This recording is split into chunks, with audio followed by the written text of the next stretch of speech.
Hi there. I wanted to go over some questions that we've been receiving about the survey that's out there right now for the upcoming school year calendars. Specifically, what is the difference between option one and option two? Thank you for that feedback, and hopefully, this video will give you some clarity on the two. So, to start with, each option goes over 3 school years that we're planning for, starting with 2026 to 2027, and the final option is 2028 to 2029.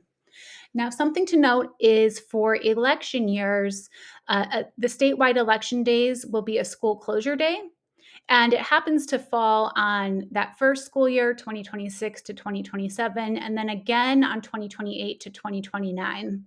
So, because of the election day, that gives us less flexibility for some changes, some different options. So, really, what you want to focus on is that 2027 to 2028 calendar year and compare option one and option two. So, let's do that. If you look at option one, that second calendar year, 2027 to 2028, you can see in option one, first thing, let's look at the first day of school for teachers.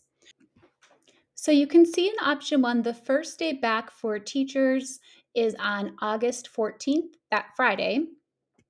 However, if we go back to option two, the first day back for teachers in that 2027 to 2028 school year is now on that Thursday.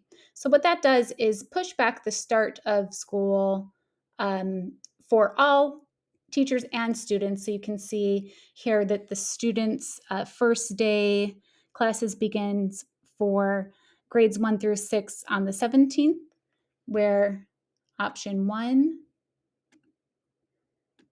in that same year, students would begin class on the 18th. Next, let's look at some changes regarding Veterans Day. You can see in option one, this is a student release professional development day, which is how we currently do things. Now, if you go back to option two, Veterans Day, we have this marked as a school closure day for both students and school-based staff. And what that does is allow us to have some flexibility to push that professional development day that was on Veterans Day to the last week in October, where we already have some parent teacher conference days as well as a professional development day. So you can see here in option two, October, that last week, there are now 2 parent teacher conference days, followed by 2 student release days for professional development, versus option one. You'll see this is how October looks. There's 2 parent teacher conference days and only 1 professional development day. So those are some differences between the two. And as you take the survey kind of walks you through that as well. So we recommend if you can have both options up on your screen or even maybe print them off, that would be great. So you can see both of the options as you go through the survey and answer the questions.